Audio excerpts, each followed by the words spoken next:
네, 감사합니다.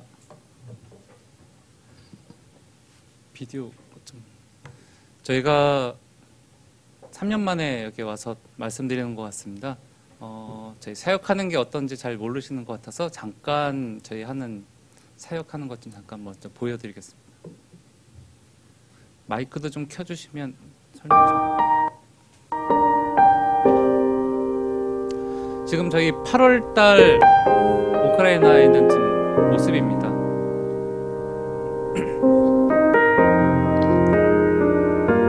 네, 겨울 눈 모습이고요.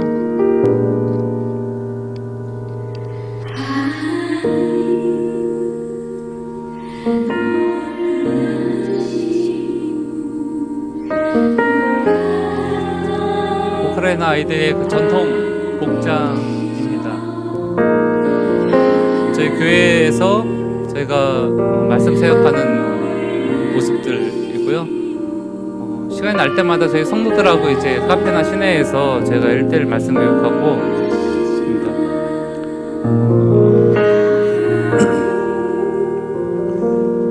현지인들이 저희 교회라는 문턱, 개신교 문턱을 넘기가 참 어렵습니다. 그래서 교회 안에 한글 학교라는 것을 설치해서 하고 있고, 이 사진은 제 성경 공부하는 여름 수련회 사진입니다. 저희 주일학교 아이들 사진이고요. 예배 끝나고 이렇게 어른들 아이들이 모여서 교육을 성경 공부합니다. 여름에 이제 야외 피크닉 가고 제가 사역하는 연합신학교에 같이 이제 졸업생 사진들이고요. 저희가 또 대학교에서 사역을 합니다. 대학교에서 월, 화, 수, 목 이렇게 사역을 하면서 한글학교 정식 교수로 제가 사역을 하고 있습니다. 러시아 분쟁 지역에 있는 그 곳에 가서 저희가 말씀 사역을 하고 그다음에 교제하는 사진들입니다. 저희 의대생 학생들에게 한국의 의술을 하고 한국에 대한 것 좀 프레젠테이션 한 사진들이고요.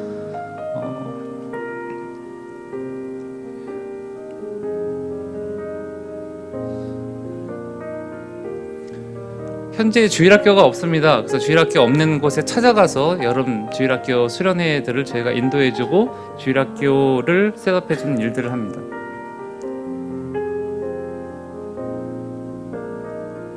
네, 저희 청년부 수련회 사진입니다. 아이들과 고아원 방문해서 고아원 그 공연한 후에 찍은 사진들이고요. 올해 저희 총장님이고 교육부 대사관에서 와서 찍은 사진들입니다.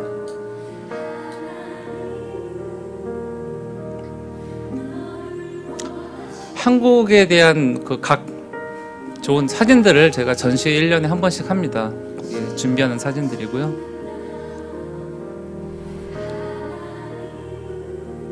예, 제 감사절 지난 다음에 사진이고, 지방에 있는 저희 목회자들 졸업식 사진입니다. 저희 대학교에 그 한국 사진 전시한 다음에 교수님들과 찍은 거고요. 저희 대학교에 있는 학생들 사진들입니다.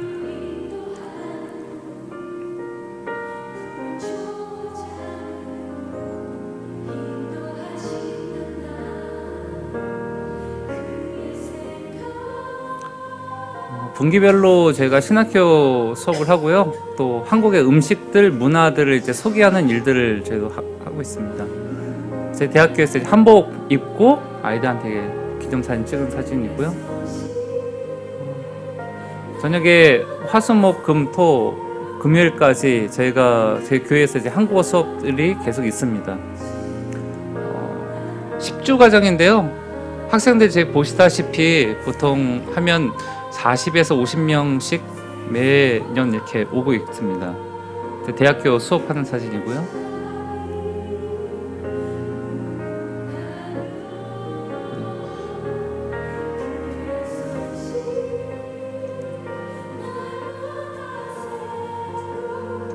저희 한국어 선생님들입니다. 네, 저희 교회 수리하는 모습입니다. 아직 수리가 끝나서 열심히 수리하고 있습니다. 지금 보시는 것들은 저희가 구제물품들이나 구호하는 사진들이고요. 네. 저희 청년들 연합 수련회, 선교사들 모여서 수련회를 1년에 한 번 정도 연합 수련회를 하고 있습니다.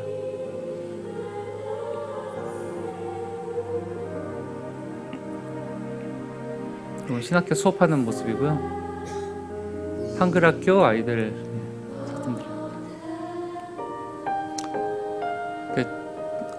저런 물건들을 받아서 이제 전쟁 낳는 아이들이나 이런 아이들을 저희가 매년 약 한 1000개 정도 이렇게 후원을 하고 있습니다. 여기 집시마을 교회에 있는 사람들고요. 지방에 있는 작은 교회들도 저희가 가서 같이 사역을 하면서 말씀과 구제하는 사역을 같이 하고 있습니다. 신학생 중에서 그 교회 그 개청 예배를 드리고 같이 예배를 찍은 사진입니다.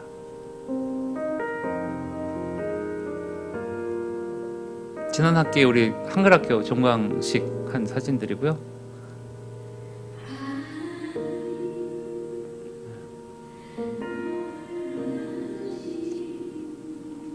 아버지 학교를 저희 교회에서 시작을 해서 아버지가 변해야 가정이 변한다라는 모토로 현직 성도들, 목회자들을 먼저 저희 교회에서 했습니다. 올해 처음으로 저희 교회에서 이제 올해 세례받은 사람이고, 저희 한글학교, 대학교에 있는 수업하는 교실 모습입니다. 올해 처음으로 이제 장학생들을 장학금을 좀 지원을 좀 했고요. 김치 만드는 일. 매 예배 후 저희가 이렇게 성경 공부들을 하고 있습니다. 저희 학생 행사 때 이제 한복을 입혀갖고 한 사진들이고요. 지체장애자에 가서 사역하는 저희 사역자들 사진입니다. 이번에 이제 마약 알코올 중독자 가정들을 해서 돌보는 분들이고요. 현지 교회 예배 후에 애찬 나누는 모습입니다.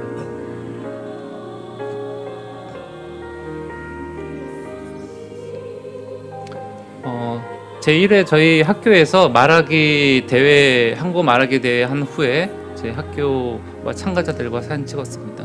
현지 학교에도 한국어를 가르치는 일들, 저희가 보급하는 일들을 좀 하고 있고요.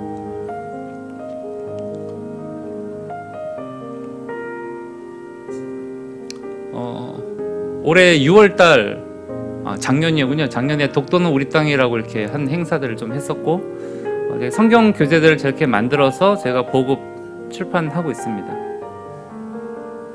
네, 감사합니다. 하나님의 은혜로요, 그냥 교회 사역이 시작되었고, 교회를 하기 위해서 어떻게 교회를 아이들이 올까라고 해서 이제 한글 학교라는 것을 저희가 16년 전에 시작을 했습니다. 그래서 저희 학교를 통해서 약 1000여 명 되는 졸업생들이 배출되었고, 그 학생들이 좋은 영향력을 미쳤기 때문에 현재 대학교에서 저희를 청빙하여 제가 4년 전서부터 정식 교수, 동유럽의 최초로 제가 정식 교수로 들어가서 한국어 사역을 하고 있습니다. 보면 뭐 거창한 것 같은데요. 그냥 열심히 살고 있습니다. 월요일서부터 목요일까지 현지인들에게 찾아오는 것이 아니라 찾아가서 그들과 함께 믿는 사람이 어떤 모습으로 살아야 되는가 하는 모습을 보여드리고 있고, 아이들과 놀기 위해서 젊게 지내고 젊게 살려고 노력합니다. 한국어를 왜 배우냐라고 했을 때 아이들이요, 어른들은 잘 모르시겠지만 BTS라는 그룹 때문에 배운다고 합니다.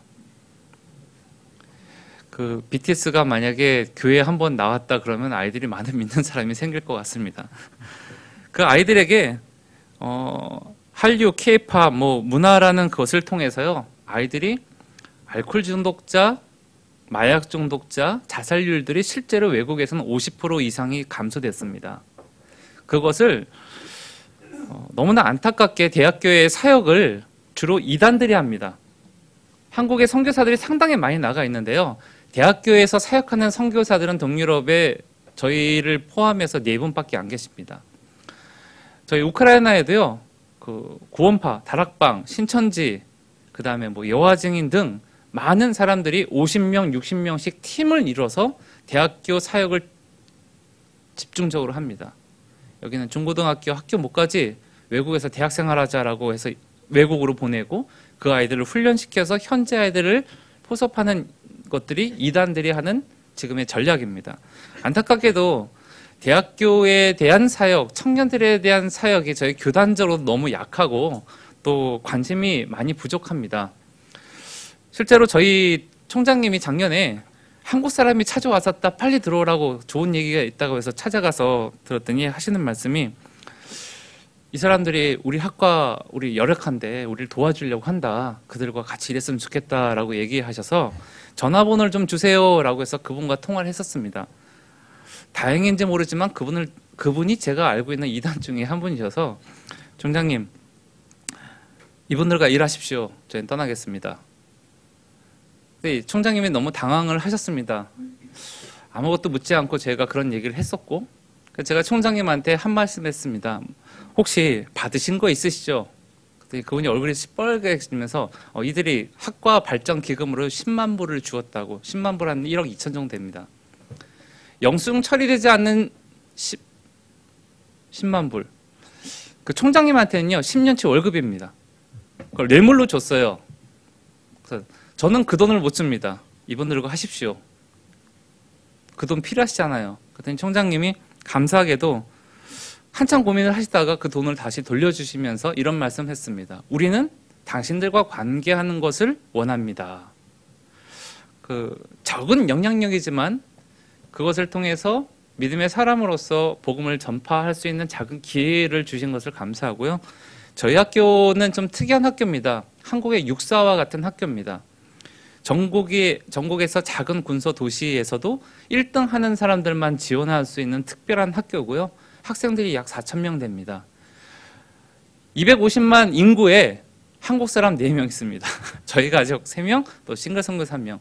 그곳에 왜 한글 학과를 열게 하시고 한국 회사가 없는 가운데 저희를 그곳에 보내시고 했을까? 지금도 기도 중이지만 한 단계 한 단계 넘어갈수록 우리가 생각하는 것은 우리를 통해서 하나님의 원하시는 만남과 계획이 있는 것을 경험할 때가 있습니다. 적어도 저희 도시에서 저희 학급에만큼은 이단들이 와서 포교활동하는 것을 못하게끔 하는 작은 일이 생겼고, 또 감사하게도 작년 올해 우크라이나 전체 1명 국비 유학생으로 한국에 유학 오는데 저희 제자들이 작년에는 한양대 MBA 코스 경영학 최고 과정으로 왔고, 또 올해는 경희대 정치외교학과로 와서 공부를 하게 됩니다. 그래서 이 아이들이 돌아온 다음에 선한 영향력을 미치기를 소망합니다. 교회 사역은 늘 하고 있고요. 저희 주된 사역은 교회 사역. 아까 사진 보시듯이 현지 교회와 신학교 하는 것을 합니다. 건물이 없는 신학교 3명만 모이면 무조건 찾아가서 350km 떨어진 곳에 찾아가서 아침서부터 저녁까지 말씀 강론하고 또 돌아오는 일을 합니다. 말이 350km지 350km 가는데 7시간 반 걸립니다. 도로 사정이 좀 안 좋아서요. 그런데도 불구하고 그분들이 말씀을 접하고 그걸 통해서 교회가 성장하는 것을 많이 보고요. 구제사역은 사실은 외부에서 지원되는 구제 물품들이 없습니다. 저희가 있는 거 하나씩 나눕니다. 2개 있으면 하나를 나누고 더 좋은 걸 드리고 하는 일들이 13년이 지난 후에 지금 보니까 저희를 통해서 한 25교회들이 그 물품을 받고 또 거기서 교회가 생기고 주일학교가 생기고 지역에 있는 어려운 사람들이 생기는 그냥 통로가 되었습니다. 저희도 개척교회처럼 작은 교회고요. 0.4% 개신교회에 있는 우크라이나에서 특별히 장로교 목사는 저희 도시에 저 혼자입니다. 그래서 장로교가 뭐냐 설명하기가 상당히 힘든 지역에서 그냥 같은 너희랑 믿는 하나님을 믿는 사람들이다라고 하며 열심히 살고 있습니다. 생각나실 때 기도해 주시고요. 사진 잠깐 봐도 사도 바울이 이런 말을 했습니다. 와보라. 와보지 않으면 절대로 이해하지 못하는 것이 선교지들의 상황일 겁니다. 가까운 선교지 또 한국에서도 열악한 많은 교회들이 있습니다. 가서 보면 내가 그들을 위해서 얼만큼 기도해야 되는가, 도와야 되는가, 또 함께 해야 되는가를 많이 생각할 수 있으실 겁니다. 오늘 말씀을 잠깐 보기 전에요. 김의신 박사라는 분이 미국 텍사스 주립대에 있는 유명한 암센터에서 오랫동안 일하신 신앙인이십니다. 그분들이 31년 동안 그곳에서 일을 하면서 특별히 성가대원들에게 와 일반 사람들의 면역세포를 비교한 논문이 있었습니다. 특별히 NK라는 면역세포가 있는데요. 그 세포는 암이 들어왔을 때 그것을 죽이는 세포라고 해요. 근데 성가대원과 일반 사람들의 암세포 그 면역성 세포가 얼마나 차이 날 것 같습니까? 2배요? 10배? 네, 1000배 차이 납니다. 성가대 많이 하십시오.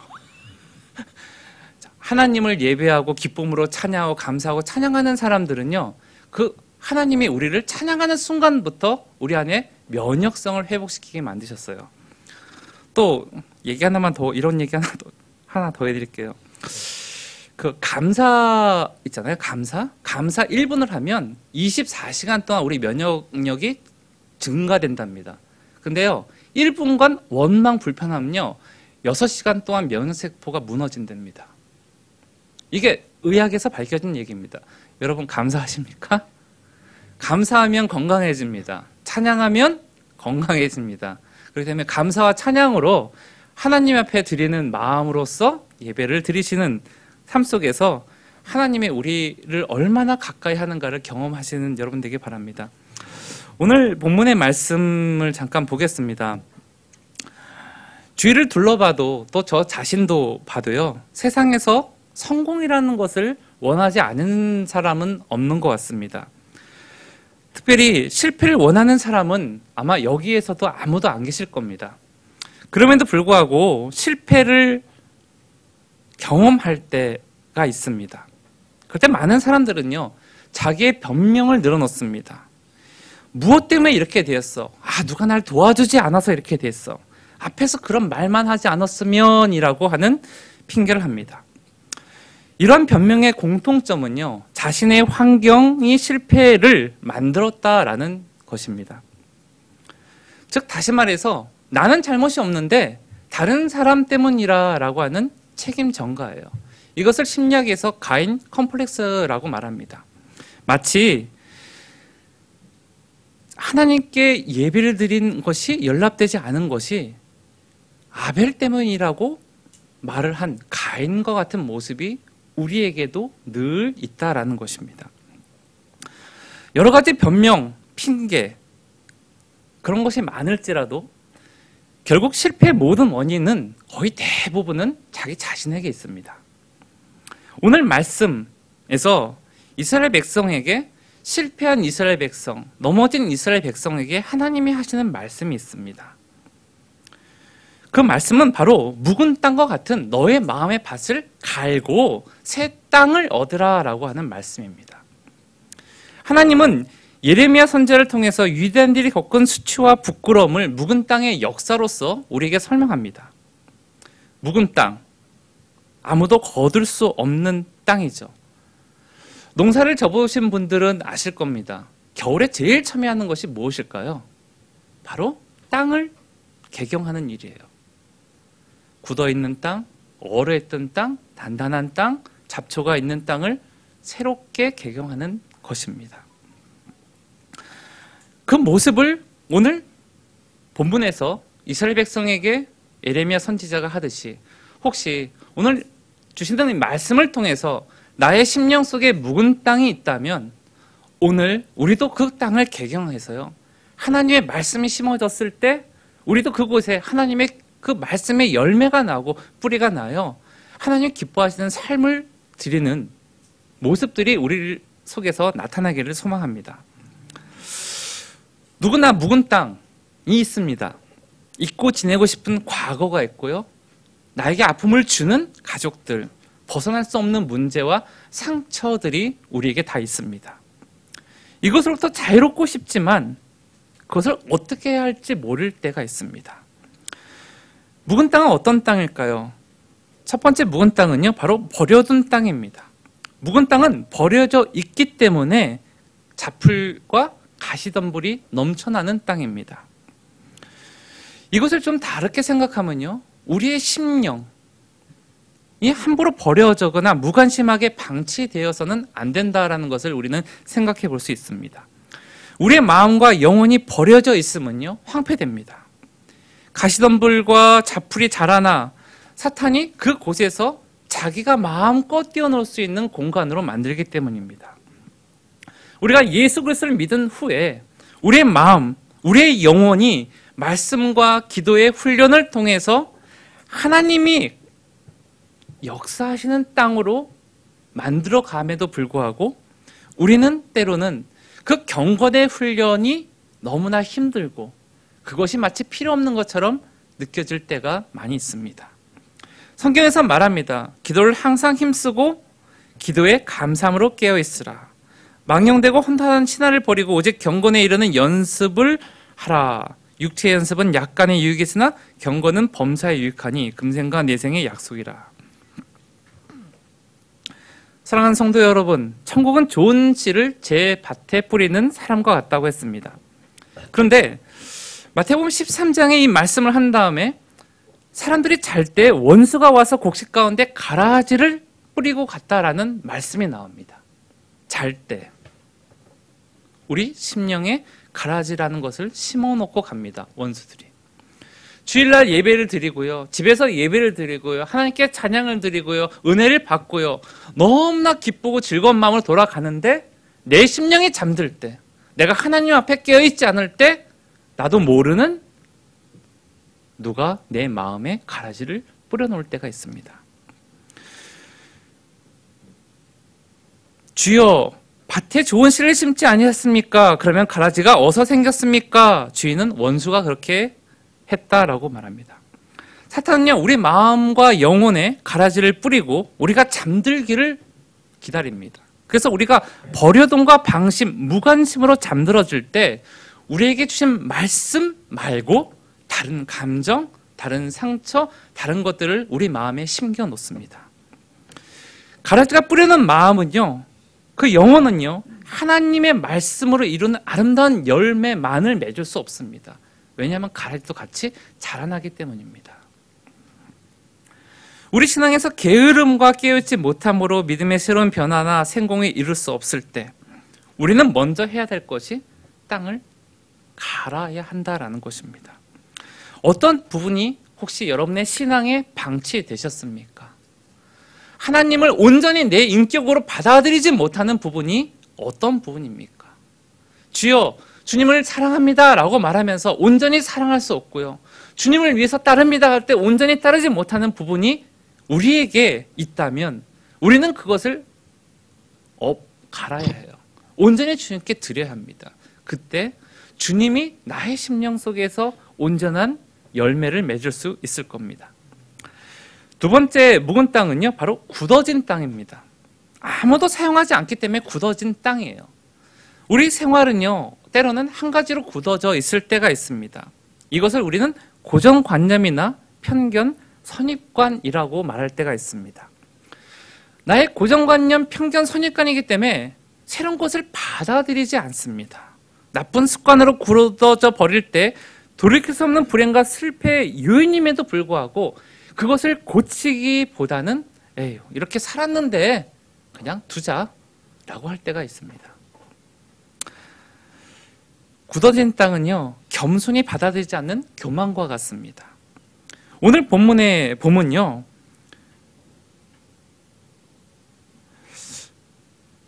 굳은 땅은 비가 와도 흡수를 하지 못합니다.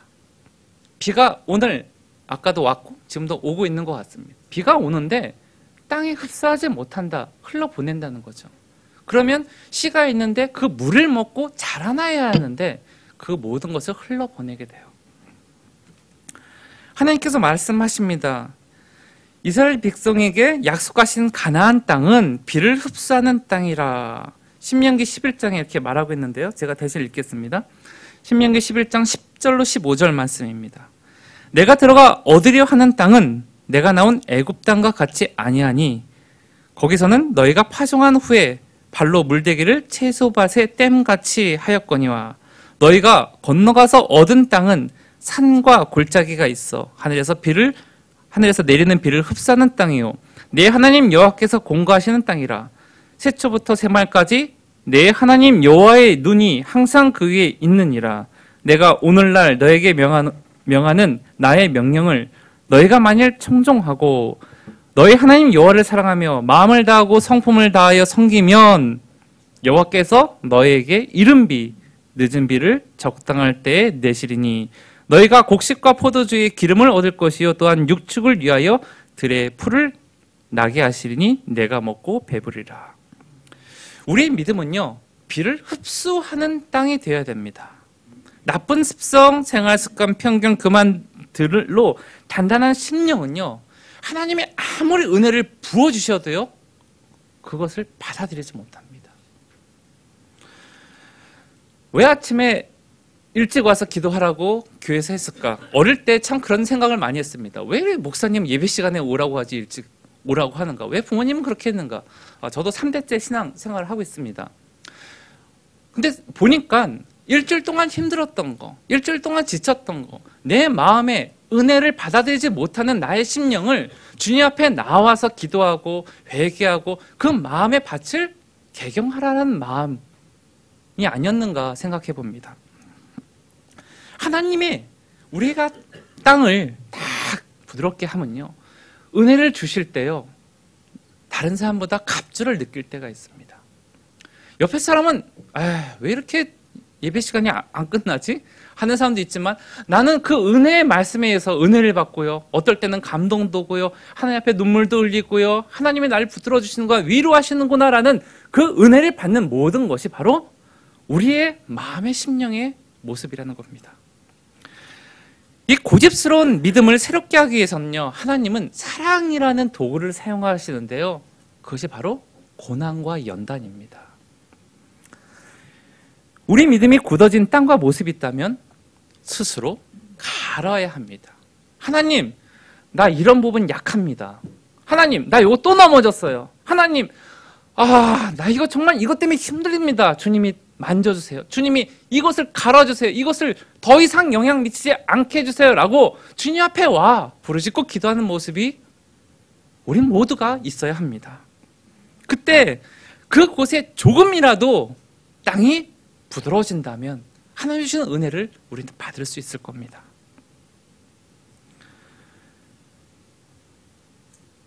세 번째는요, 묵은 땅은 사용되지 못하는 땅입니다. 사용되지 못했기 때문에 그냥 오랫동안 버려둔 땅입니다. 우리의 감정과 의지, 지식이 하나님께 사용되지 못할 때 우리는 묵은 땅으로 살 수밖에 없습니다. 우리 심령과 삶이 하나님께 사용되지 못할 때 우리 삶에서는요, 잡풀이 나고요, 가시가 나고요, 아무리 발버둥쳐도 그 속에서 만족을 얻을 수 없습니다. 세상 사람들이 명예를 얻기 위해서 노력합니다. 부자가 되기 위해서 노력합니다. 그런데요, 명예와 부를 얻자마자 그들은 그것을 잃을까 봐 두려워하고 자살을 합니다. 우리 믿는 사람들이 얻어야 될, 구해야 될 것이 과연 무엇일까요? 변함없는 하나님의 은혜 아닙니까? 다윗은요, 범죄한 후에 오랫동안 침상을 적시면서 눈물을 흘렸습니다. 그의 기도의 내용이 무엇이었던가요? 하나님, 나 벌 안 받게 해주세요? 아니에요. 우리가 다 잘 알고 있을 겁니다. 다윗에 함께한 성령 하나님이 자기를 떠나지 않게 하기 위해서 그는 침상을 적시며 날마다 통회하는 마음으로 하나님 앞에 눈물을 흘리며 기도했습니다.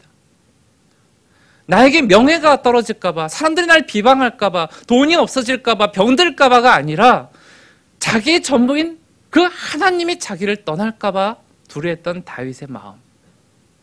우리 모두도 실패할 수 있습니다. 떠날 수 있고요, 실패할 수 있고 넘어질 수 있고 죄질 수 있습니다. 그럼에도 불구하고 우리가 구해야 될 것은 바로 우리 안에 계신 그 하나님의 은혜와 사랑 아닙니까? 마태복음 12장에 보면 더러운 귀신이 나옵니다. 나가 물 없는 곳을 다니며 쉬기도 구하고 또 다니다가 쉴 곳을 구하지 못했습니다. 그러다가 귀신이 혹시 내가 나온 집으로 돌아갈까 하고 가봤더니 비어있고 청소가 되어 있고 수리가 되어 있습니다. 성경에서는요, 자기보다 악한 귀신 7을 더 데리고 들어갔다라고 말합니다. 우리 심령에 죄가 있을 수 있습니다. 잘못할 수 있고 넘어질 수 있습니다. 근데 그것을 비우는 것이 끝이 아니라 그 속에 성령과 말씀과 은혜로 채우지 않으면 성경에서 말한 대로 악한 7귀신이 우리 안에 더 큰 고난과 아픔을 줄 수도 있다는 겁니다. 7귀신이 들어가 살도록 비어 있다라는 것의 의미가 무엇이겠습니까? 그것은 하나님이 그 귀신이 비워졌지만 그 심령을 사용할 수 없었다라는 거예요. 그 안에 그 삶의 목적이 과연 어디로 가 있었을까요? 사용되지 못한 땅이기 때문에 묵은 땅, 그렇기 때문에 귀신들과 다른 역사들이 일어나는 것이 바로 오늘 예레미야 4장에 있는 말씀입니다. 이스라엘 백성이 하나님의 백성인데 하나님의 선민인데 왜 그들이 이방 나라에 의해서 멸망을 당해야 했습니까? 왜 우리가 하나님을 믿는 사람들인데 세상에서 아파하고 슬퍼하며 고통과 눈물로서만 지내야 합니까? 예레미야 선지자는 얘기합니다. 너희는 스스로 할 일을 하고 너희 마음에 가죽을 메고 나 여호와께 속하라 라고 말해요. 나 여호와께 속하라. 과거 하나님께 속하지 않았기 때문에 이 역사가 일어났습니다. 그것이 마치 묵은 땅과 같은 역사입니다 라고 말하며 나에게 속하라 라고 하는 하나님의 말씀을 예레미야 선지자는 말하고 있습니다. 그러면서 말합니다. 너의 악행을 인하여 나의 분노가 불같이 발하여 사르니 그것을 끌 자가 없으리라. 우리는요 하나님께 속해야 됩니다. 그 전쟁을 하다가 보면요 어느 편에 있느냐가 중요합니다. 출애굽기 13장에 보면 바로의 군인들과 이스라엘 백성들이 홍해 앞에서 만난 사건을 볼 수 있습니다. 근데요 만약에 내가 바로의 편에 있으면서 이스라엘 백성을 바라보고 있는데 나는 하나님 보호하니까 살겠지라고 하면 어떻게 될까요? 제일 먼저 죽습니다. 왜냐하면 바로 앞에 있잖아요. 전쟁은 어느 편에 있느냐, 누구의 편에 있느냐가 중요합니다. 우리가 하나님 편에 있고요, 하나님 안에 있다라는 것을 나 혼자만 생각하면 안 되고요, 하나님 말씀의 기준에 그 분의 원하는 대로 행해야 되는 것 아닙니까? 하나님은요 묵은 땅은 불태워버리는 땅이라고 말하고요, 나의 분노가 불같이 그것을 사르르니 끌 자가 없다라고 말합니다. 우리의 실패가 열심이 없어서가 아니었습니다. 우리의 실패가요 몰라서가 아니었습니다. 우리의 실패는 바로 하나님께 속하지 않았기 때문에가 더 많이 있습니다. 우리가 혹시 묵은 땅의 모습이 있다면 우리 땅을 그곳에 머무르게 하지 말고요, 그것을 개경하여 하나님이 쓰시는 귀한 믿음의 땅으로 거하시고 또 그것을 통해서 열매를 맺는 여러분들에게 소망합니다.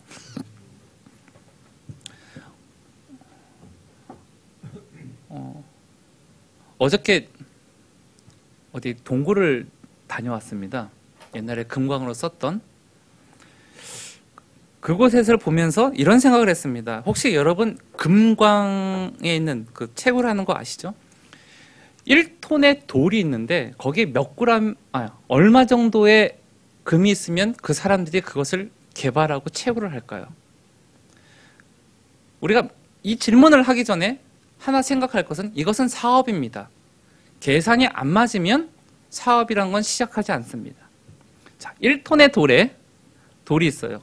얼마의 금이 있으면 여러분 시작할 거라고 생각하십니까? 정답 없으니까 편하게 얘기해 주십시오. 500g. 다른 분도 혹시 계십니까?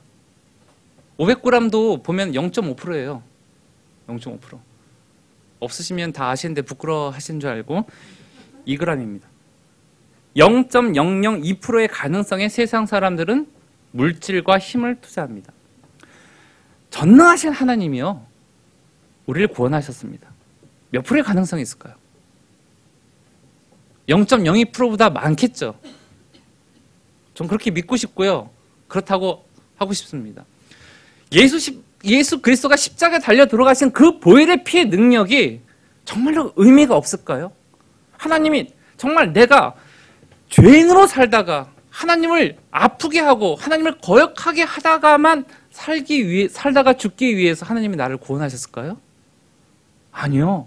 우리 모든 믿는 사람들은요, 1%보다 많고요, 어쩌면 99%, 하나님은 100% 확신하기 때문에 우리를 구원하셨을 겁니다.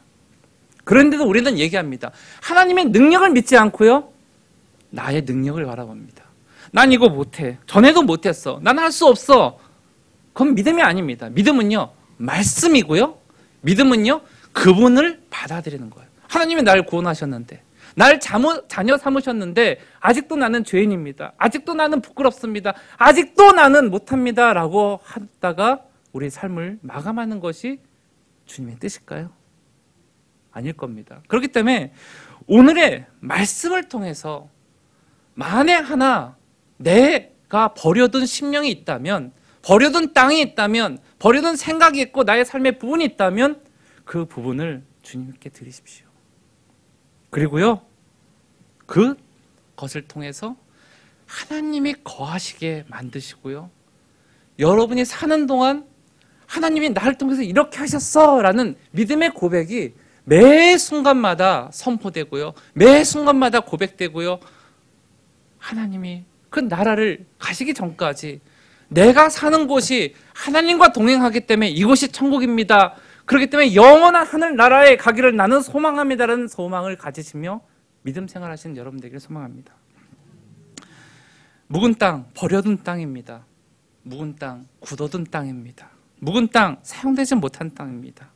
하지만요, 이제는 기도와 말씀의 도구라는 것을 통해서 성령의 능력으로 이것을 새롭게 하셔서 하나님이 여러분이 거하는 어느 곳에서 무엇을 하든지 영광 받으시고, 여러분을 통해서 찬양 받으시고, 여러분을 통해서 하늘 나라가 확장되는 역사가 있기를 주님의 이름으로 축원합니다. 기도하겠습니다. 하나님 감사합니다. 주님의 귀한 보혈의 능력을 우리가 받았습니다. 그럼에도 불구하고 묵은 땅처럼 나의 습관들, 나의 생각들, 나의 편관들, 그것으로 굳어진 것으로 인하여 주님이 새롭게 주시는 그 은혜의 역사를 온전히 누리지 못했던 것이 저희들입니다. 죽어가고 심판받고 아파하는 이스라엘 백성에게 주님은 예레미야 선지자를 통하여 그 묵은 땅의 역사를 멈추라고 말씀하셨습니다. 주님, 우리에게도 그 묵은 땅의 역사가 멈추게 하여 주시옵소서. 그리하여 하나님의 놀라운 역사가 시작되게 하여 주시고, 나를 통하여 하나님의 사람인 대행자인 내가 먼저 하나님 앞에 음성으로 화답하며 순종하고 행하는 믿음이 우리 가운데 있게 하여 주시옵소서. 주님, 앞에 부끄러운 삶 살지 않게 인도하여 주시옵소서.